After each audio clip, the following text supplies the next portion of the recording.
things he has to investigate. Okay. He is an appointee of state, and he's paid by taxpayers' money to try and reduce corruption or to eradicate corruption altogether. The OSP bill that went to Parliament talked about how, in spite of the Office of the Attorney General, there should be still another agency, and many people agreed with this. So the OSP has a right to do his work all the time. There's no questions about it. But yes, we had been critical of some of the things he had done, and he had also been upset about some of our criticisms, some of which were expressed directly in person and all of that. So yes, we are aware that maybe somebody there is not happy, but we don't think that because somebody is not happy, he will prosecute you wrongly.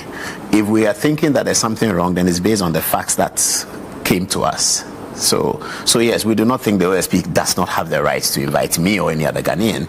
And so when he invited me to show up last week, Thursday, my lawyers wrote back to him that there are 2 senior lawyers who would have represented me, but they are not available. So can we reschedule for the next Monday? They wrote back a very stern letter saying that you cannot reschedule, you have to come. So I went. So yes, I respect the OSP's power to investigate and to prosecute where he finds something to prosecute.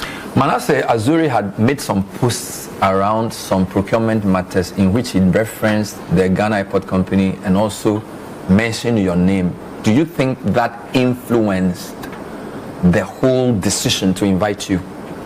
I wouldn't know. I spoke to Manasseh personally about it. He sent me some questions. I understand that he's published them, but I don't know how the OSP does his work. And the OSP has power to investigate, so I really wouldn't know. But the OSP still has power within himself to conduct his own investigations. But would a write-up by a prominent journalist, which then sort of raises questions for you in the public, not, I wouldn't want to use the word prejudice because that probably predated the invitation, but obviously that contributes to the build-up, doesn't it? Well, I mean, Manasseh's concern was about SML, and Manasseh's story was really that this SML has metamorphosed itself into something at Ghana Airport, and so Ghana Airport people would know how that metamorphosis occurred, which I think is fair, but I don't know whether the OSP invited me because of that. But he also says that the current the contract for which the Ghana Airport Company needs to answer questions is actually a transmogrification of SML. He actually says that it's the same people.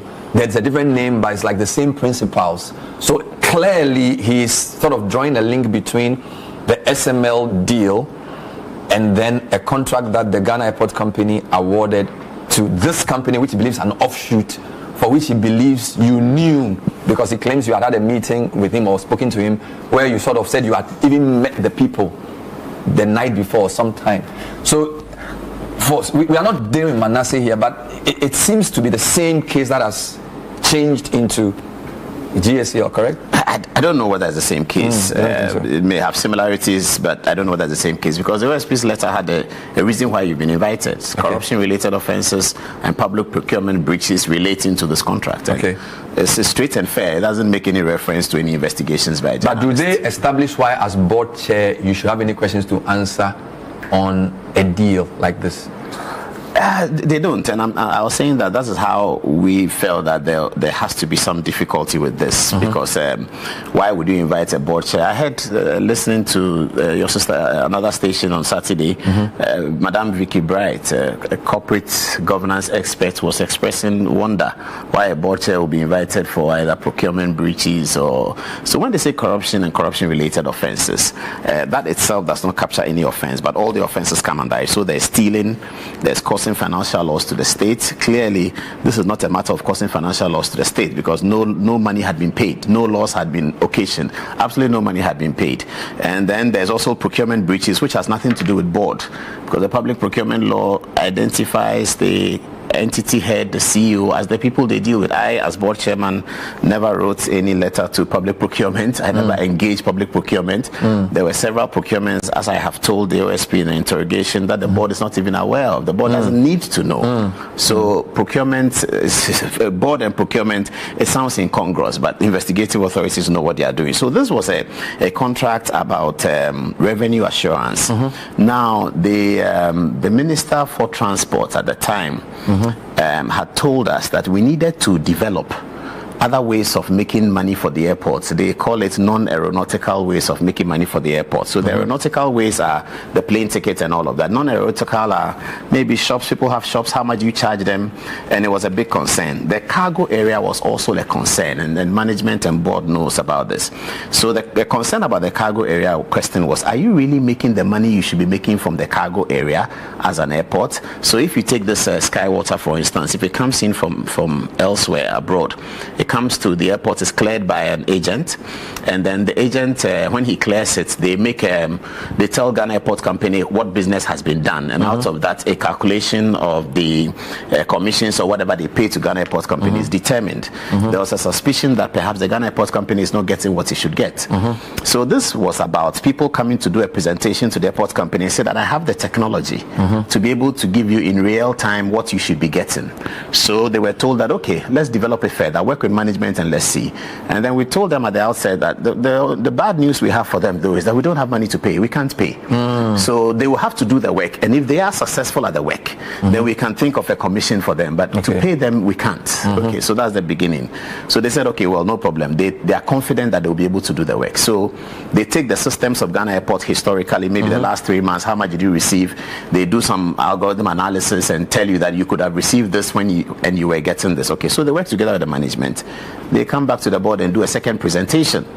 In the presentation, they show us really fantastic figures of what we are losing. And we all are overwhelmed that, are they really serious that this is true? And they said, yeah, this is true. But these are very young men who seem to be very IT savvy. So this is what the whole contract's about. So the contract's about, okay, so give them the right now to do this assessment.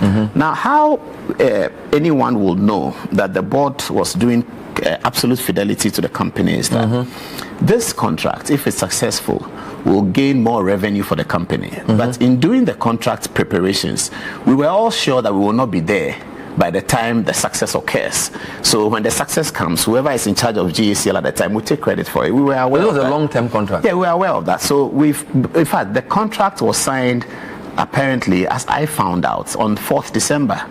Because we had finished our work. The last meeting we had, I think, was in August, something like that. When did the process start, do you know? The process started in March of 2024. So the process starts with come and do a presentation to the board. Okay. The board hears you.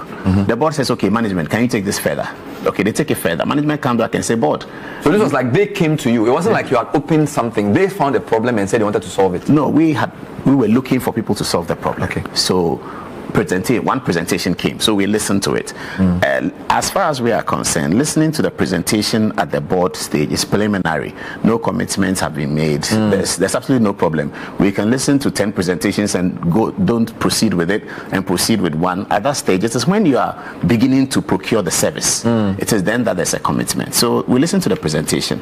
We said, okay, management, work with them. Let's see. They came back and said, it looks like they have a story to tell. Let's hear them. We heard them, and then we said, okay, go ahead and work it out. Go ahead and work it out means management always knows what to do with that, because the board is just a supervisory and say, we think this is good, look at it.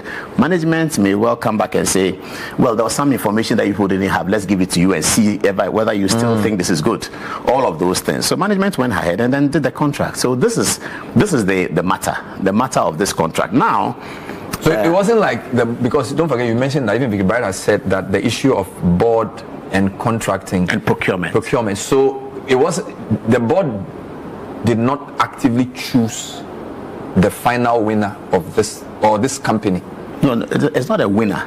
Also, there was no competitive. It was just one company. It's a process that we are thinking, can they do it? And so the public procurement has, is it sole sourcing they call it? Yes. And then when you want to do sole source, as I found out, you have to write to the public procurement and they have to accept it. Whether this qualifies for sole sourcing or not. So if sometimes you write to them, I hear they will not accept sole sourcing. Sometimes they will accept it, but they have a basis on which they accept it. So was this done? Yeah, so a letter was written to management. The board decided that go ahead and look for sole sourcing. And then when they will write to procurement, and procurement will decide whether this should be sole source, whether this qualifies as sole sourcing or not.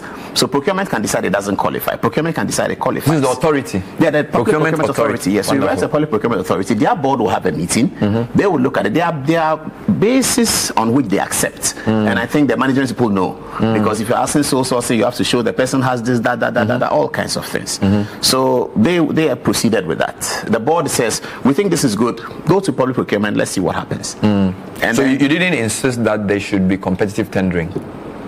No, we didn't. You didn't we think? didn't quite. You see, IT solutions are such that sometimes people have evolved them themselves. They are like intellectual property. So when people bring an IT solution, and because IT solutions can easily be duplicated, when somebody brings you an IT solution and you say competitive, and other people can look at it and do it. So IT solutions are, sometimes that's why the sole sourcing is available in the public procurement. So that when somebody is bringing an intellectual property, if City TV decide that we think that there should be a documentary of this, that in trade, and then they go and tell the GIPC that, look, GIPC, we think you need this service and we can do it for you, and they say go and do competitive, then it means other people must present the same thing that City has originally thought about. So I think that the public procurement sole sourcing is for that, and the sole sourcing is not automatic. The public procurement must agree that this qualifies for sole sourcing. So once the public procurement authority agrees, you are not forced because it's their decision. It's their decision. Or your proposal, and they recommend or not. It's their decision. They it's agree the public or not. procurement's decision to agree or not. It's not that we can say we want sole source, and they'll say no, you can't have it based on that and that, and they not. And that process was gone through By the management. That's nothing to do with the board. So the only thing the board did was to listen to the people and say that go ahead with them. Okay. And you can do sole sourcing. I see. So they write to.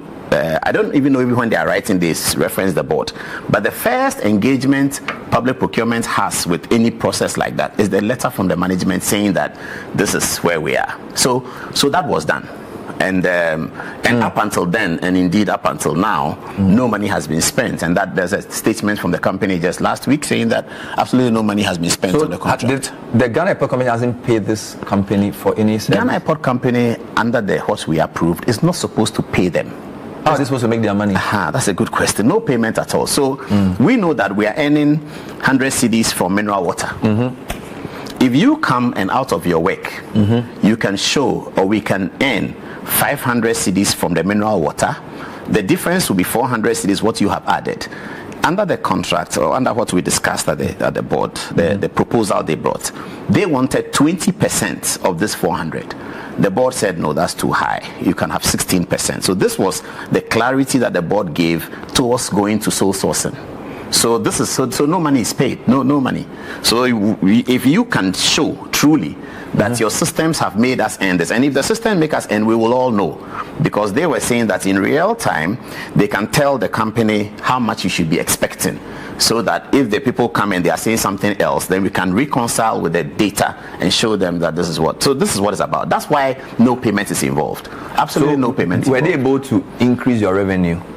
That's a good question again, because we left on January 8th, and they began the process to demonstrate to the airport sometime in March 2025. Yes, because the contract was signed on December 4th, as I was told. In fact, board members didn't know, but it doesn't matter. The contract was signed on December 4th. December 7th was the election. After December 7th, I think we held a concluding board meeting, something like that, with a lot of hostility on the ground, as you imagine what happened at that time. But the management team was still in place? Management is still in place, absolutely still in place.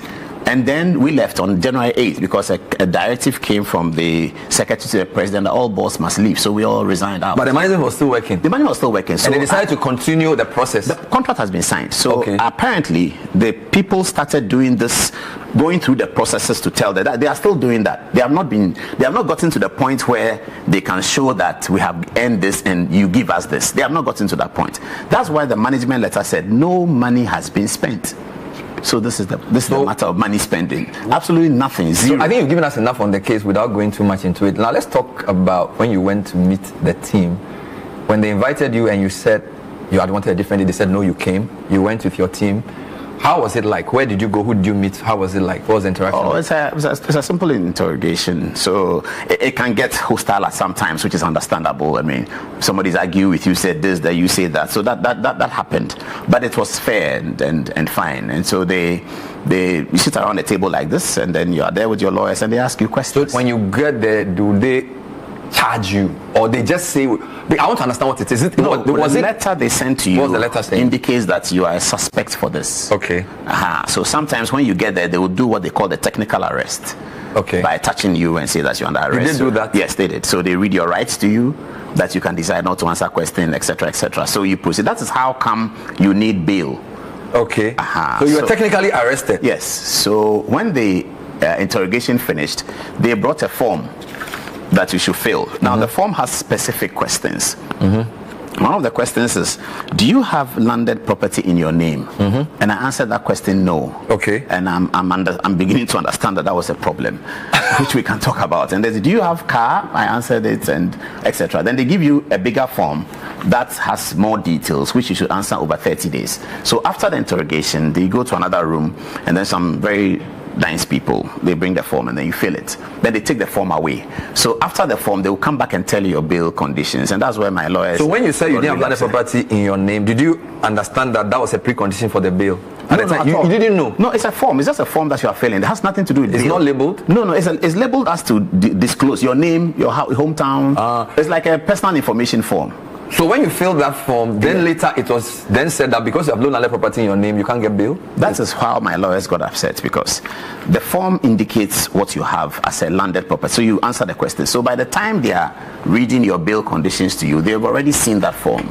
They know what you have said in that form. So the big issue for my lawyers was that the suspect says that I do not have landed property. And then you say, okay, that is your bail condition. It suggests that there's a problem. But that's where the banter of my lawyer started. But then the issue about the form has been, the no landed property has been discussed in a way that I feel disappointed by a big lawyer who said that he knows that I have 4 properties in Accra. And he's going on to a media show platform. Yes, he said it on a media platform and I sent him a text that, please, in 2 weeks, can you show the... I don't know why. I'll mention this. Everybody knows it. That he said you have landed property. I know Pual Adom Otchere has given money to somebody. I mean, some of these wild allegations they throw about, and I keep asking that if a person lives in the house and has lived there for 20 years. And he says, I don't have landed property. Why is that awkward? The house address is available. Lands commission is available. Everyone can check.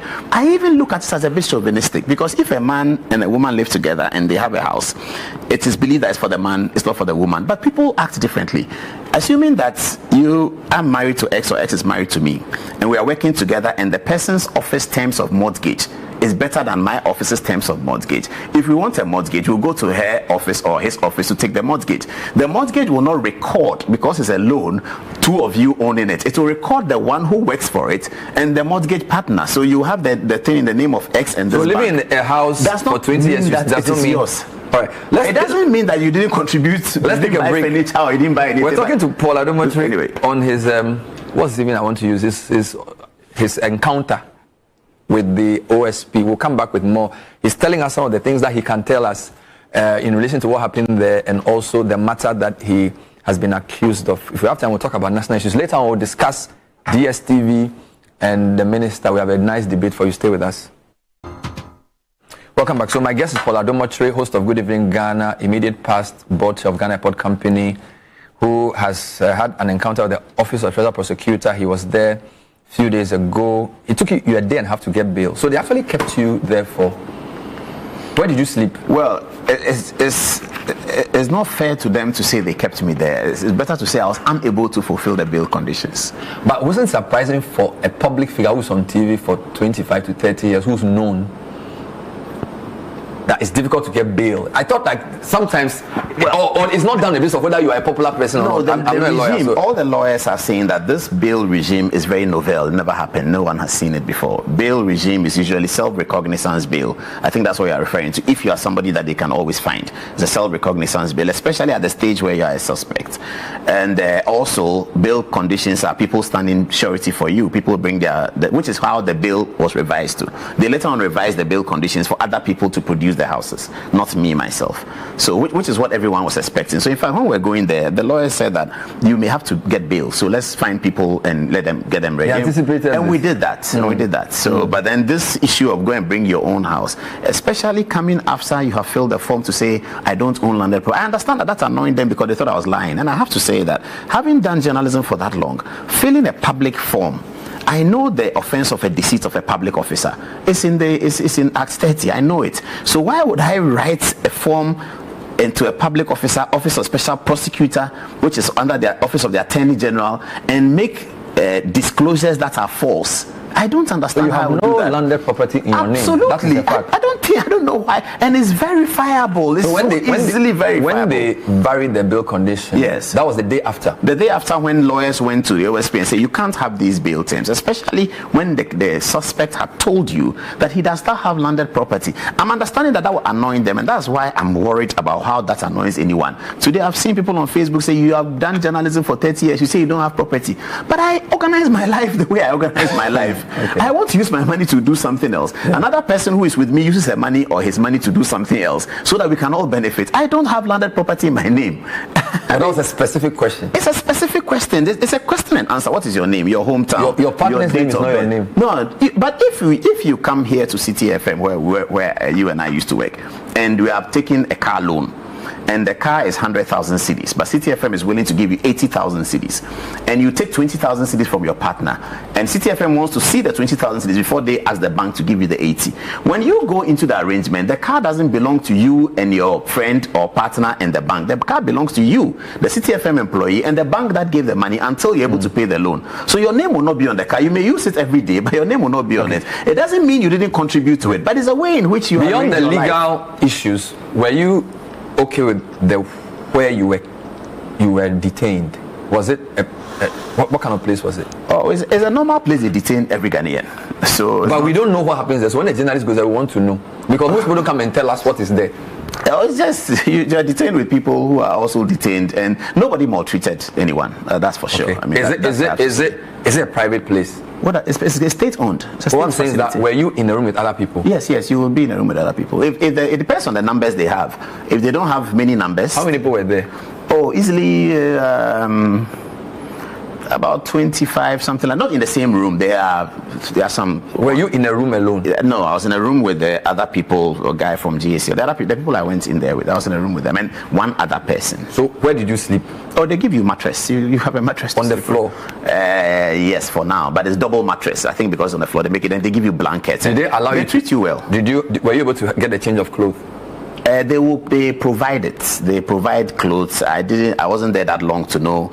I wasn't due for change of clothes yet because it was overnight, and by midday they came back and said we should get ready, and that. So were you able to contact your family in the evening? No, you can't. You can't contact anyone. When the day you go there, the next day, the OSP, or if it's BNI or if it's Yoko, they'll come back to talk to you.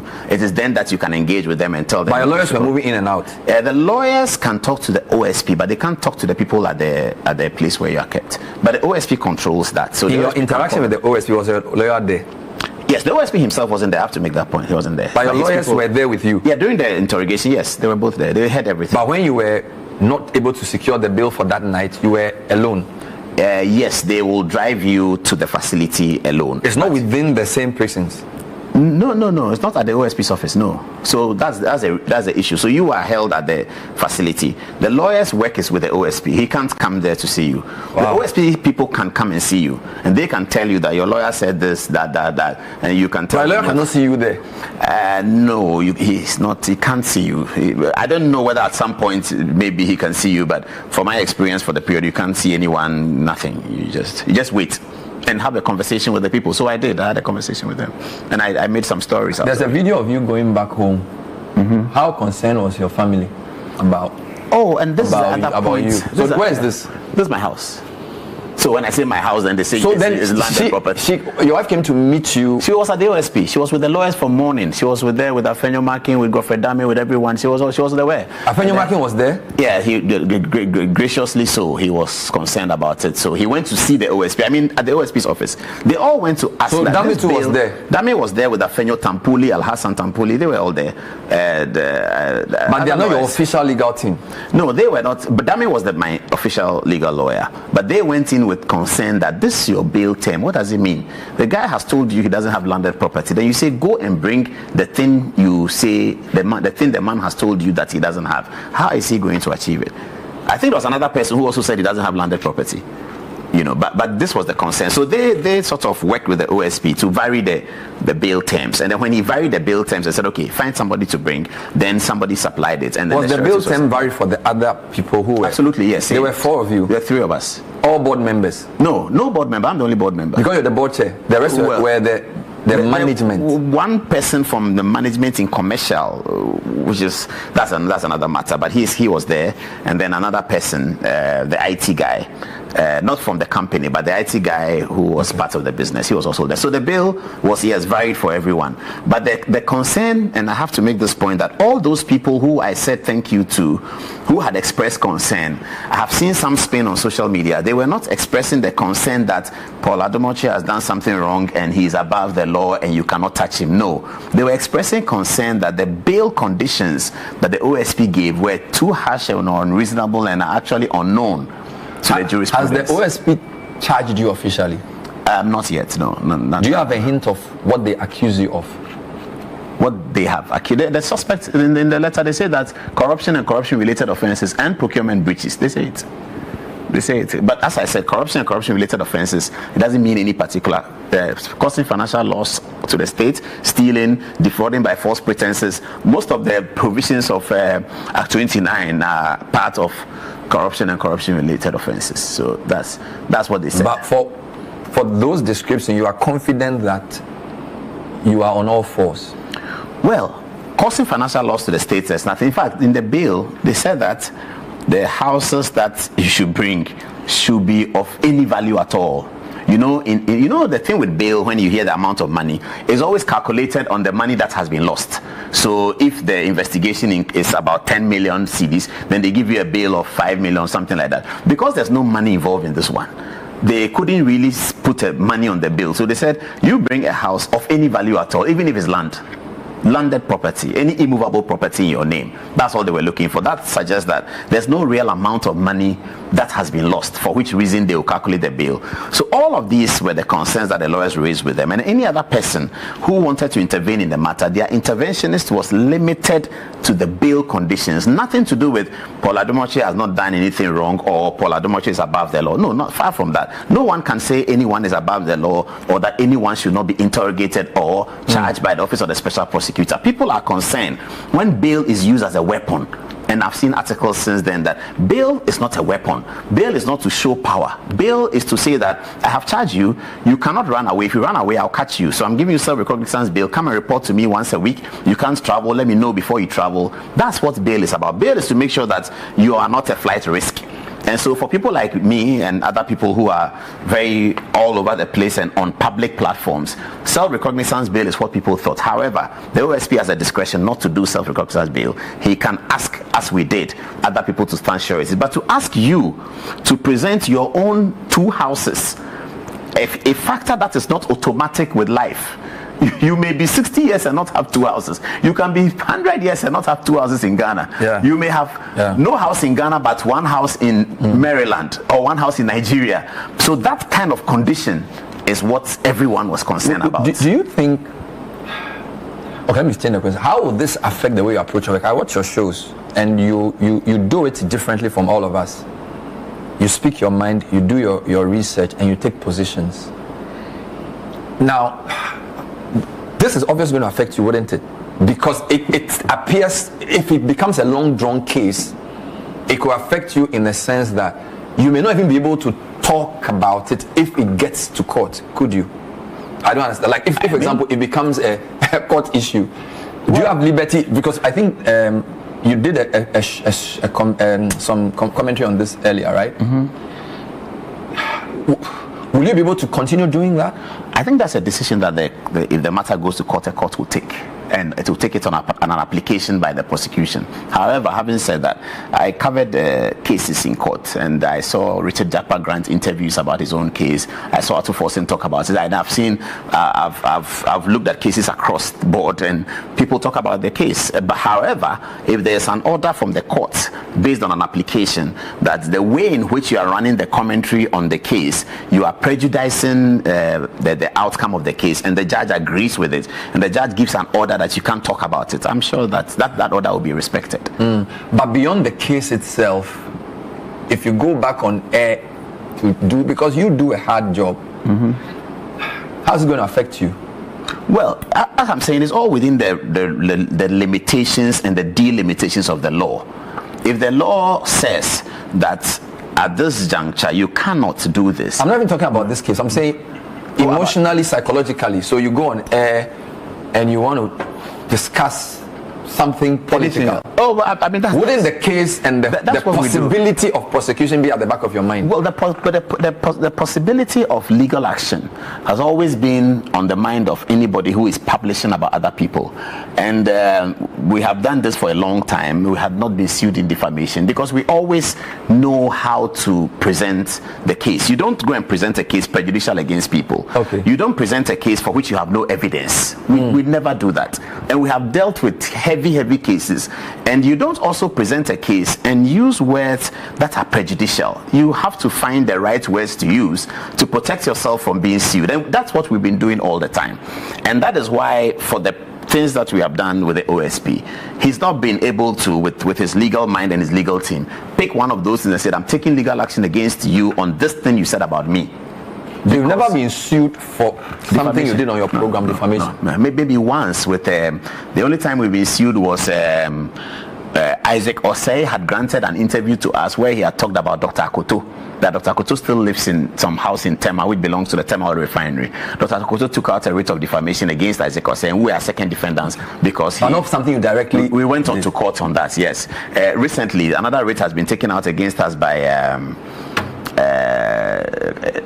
Tony Orban in Galamsey during the election 2024. There was a video in which somebody was speaking about Galamsey and he was there, and we had berated him for being there and allowing a person to talk about if we win elections, Galamsey will continue, given his background in mining. He has taken out a defamation writ against us. So that's there. So this is for the last so many years. This is what we have, because we go out and deal with this. And also we recognize that our platform is we can be biased on the platform, but we cannot be, we have to be impartial.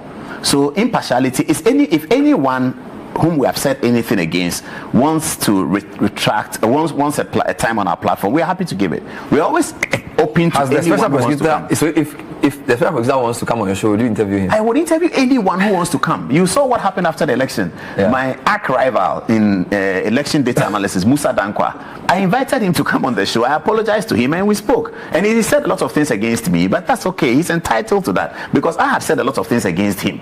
So some of which were wrong. Yes, well, because he did get the election result right. No. I was asked that question recently and on piece of, I think he did get the election result right. But this is what it is.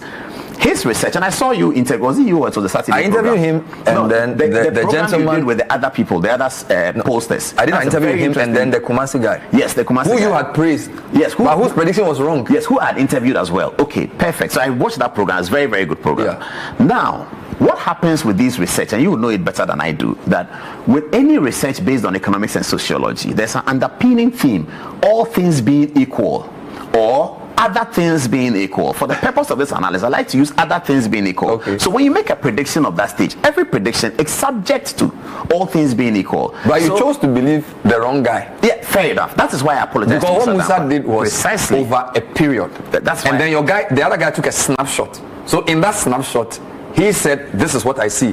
But Musa had done there's a year and a half work. There's history with Musa Dankwa getting some things wrong on primaries. But I'm saying that, Jenna, if you want to choose, since you're asking me now, if you want to make a choice in terms of election, I think it's better to use someone who's done it more times, so that it gives you a better... I think if you want to choose, you choose someone who has never gotten it wrong.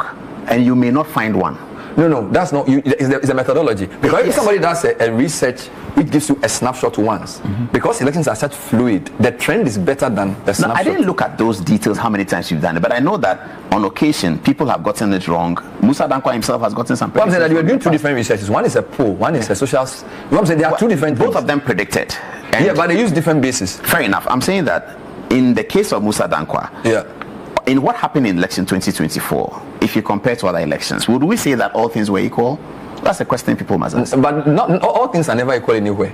I'm just saying that the reason I believe Musa over the other guy was that his methodology was polls over a period. Okay, so you as against a comprehensive national survey which gives you just one snapshot. Okay, so you will choose also Professor Lynchman, who got it blatantly wrong. because he does what you're saying. But in a different context. Well, I understand the Ghana context better. What Lichman has been doing it from Jimmy Carter. He's gotten it correct in 1980 elections, 84, 88, 92. Just this one, he got it wrong. But you also know that. I also felt, and I was interviewed by Reuters, that Lichman got it wrong. That he was going to get it wrong. Let me tell you why he was going to get it wrong. Because in one of Lichman's 8 analysis, he talks about the incumbent. Is the incumbent running? If the incumbent is running, that's a point for the ruling party. If the incumbent is not running, that's a point against the ruling party. In the case of Kamala Harris, he noted it as the incumbent running.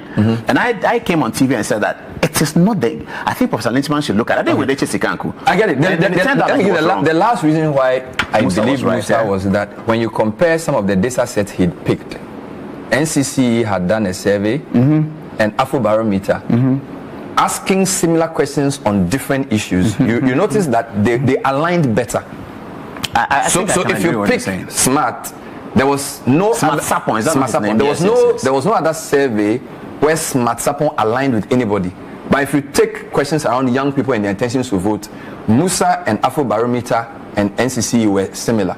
So that gives you, so it's not just the length of time, but also comparing across. I think I can agree with that. Interesting.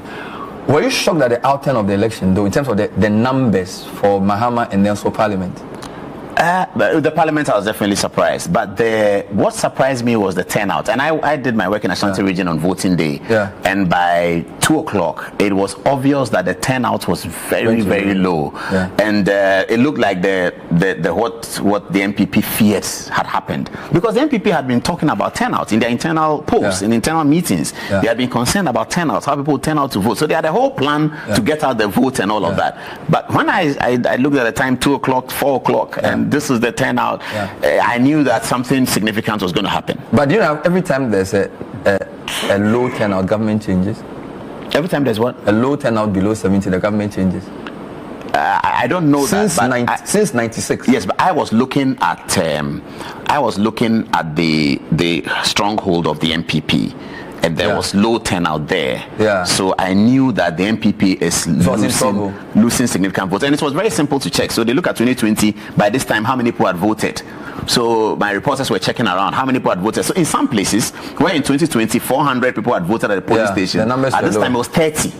And it was heavy. And I called people about it that, look, looks like this thing is getting very bad. So with that account, by 6 o'clock, 7 o'clock, I was aware that, Do you understand the approach of the party to MPP now to choose the flag bearer first? Oh yes, I think I read Kwabena Japon's thesis, which I believe set the tone for all of this, and he makes a point that the party is in clear disarray, given the heaviest election defeats, and it is important to have leadership. Unfortunately for the MPP, their party chairman, according to their own reports, has not been very well. Otherwise, he should be holding the fort together. Now, when the party chairman is not well and he has a replacement, you will not have everybody addressing the replacement as a new leader of sorts. A new leader must be generated organically, and so they thought that instead of generating a party chairman who was not will not be on the ballot, let's go first for the person on the ballot, so that we know that we have this comprehensive leader. As I have answered before, what the MPP needs to win the new election. So the general thing is correct. I think it's good. I don't know whether it will work, but I think it's good. What the MPP needs to win the next election is unity. What the NDC need to win the next election is performance. Interesting. So as we go along, we look at it. If the MPP is gaining, so the MPP gains. So the nature of who wins the MPP primaries and the way they win it is critical. Because if it's divisive, it's going to be a problem. If it's divisive and they're not united, then they are starting on one leg. Then they have to pray and hope that the NDC doesn't get performance. How do you think Mahama is performing? Oh, so far, I think it's early, but in terms of his optics, I think it's fine. What about the numbers, like the economy and stuff? The economy and stuff numbers, I think like the exchange rate is stable. Economists must still tell us. The inflation rate is lower. That is correct. A lot of the debt to GDP is below 50. All the macro indicators are coming up strong. Yeah. But I listened to that interview Felix Kwakye Ofosu in 2017. He made a brilliant argument. I think it was on Good Morning Ghana. Yeah. When he listed a whole lot of things that the MPP said they had achieved, and he said that but he's making the point that Nana Akufo-Addo and Ofoe-Atta didn't know anything about it. Then he started about what happened in 2016, how Dumsor was blah blah blah. So it convinced me that in the first 6 months, 3 months of any government, it is it's the inheritance that they are spending, and that's the same with every government. It's the inheritance they are spending. So we need to wait and see after the government has presented its first budget today. For instance, I woke up to the story of Case Latufosin's good news, Coco. Then 4 hours later, MPP are saying that no, he misreported, and I still, as I'm speaking to you now, don't know. So we should give it time. We should give Mahama time to let him know his full economic performance. I think we need to give him a bit of time, but certainly the optics are correct, and certainly he was popularly elected. Wow. I wish you can do this often, more often. Thanks you, Paul. It's always good we to didn't see talk about NCA. I wanted to. Oh, NCA, because that's my next part. Okay. Fine, that's the last question. I can just make one point. Yes. I think that there's some part, I was discussing with some entities, there's some part that people are not realizing, and I got quite sad when I saw a Facebook post last night on Facebook, very important person, and other people were discussing it. Now his concern was that there are 20% of Ghanaians who are below extreme poverty line, and yet our discussion is focused on this. You see, the DSTV issue is looked at, and some, like Franklin Kujo has made a post and says that you don't have to have DSTV. You can decide not to have it. It's presented as an elitist sort of product. I don't think anymore, because DSTV carries local channels, and majority of the lower middle class and upper middle class young people, that's how they watch you. Even this show, that's how they watch Good Evening Ghana. That's how they watch Joy, Peace FM. So if the DSTV cable, the bouquet, is now perhaps the go-to bouquet for the local channels, which we consider a right of people to watch television. So DSTV have moved from an elitist brand into a sort of almost necessary. Their Go TV at the lower end, all the way to. We made the point that when one person's DSTV's subscription is down, DSTV can take their pictures off, but they should keep the local channels on Metro TV, GB. They only keep GBC. They don't keep the rest of us. So maybe that's another point Sam George could make. There's another last point we should make that Sam George should perhaps add to his conversation. I've been talking about this for a while. It's important that DSTV gives us the choice to decide whether I want to watch this Premier League game this weekend or I don't want to watch it. Right. Every weekend, you are given 10 Premier League games to watch by force. You pay for all the 10 Premier League games. You cannot choose Manchester United. In England, you can choose Manchester United this weekend only. Or you choose all Manchester United for the season, so you get a discount. You choose all Arsenal. The day Bournemouth is playing Everton, which tends to be a big game, which you didn't choose at the beginning, you can go into your phone and choose it. So maybe we should graduate to that point. I don't want to watch Big Brother. I don't have to pay for it. But I don't watch Big Brother. So you think what he's initiated is a good opportunity to discuss? I think we should open up the discussion. But I don't know whether we have the systems to support what I'm saying. Okay. England has a system to support that. So first of all, DSTV is almost a mass product because it's carrying the signals of local channels. Number two, the more important conversation is not subscription. It is the freedom of choice for the person who is watching the DSTV. I have a cable. I don't want to watch Arsenal. I'm giving Arsenal game. Every month you bring me a bill. For 80% of DSTV I didn't watch. I want to watch only CNN. But I pay for BBC. I pay for Al Jazeera. I pay for everything. And I'm watching only CNN. Maybe I want to watch only Point of View. I don't want to watch this.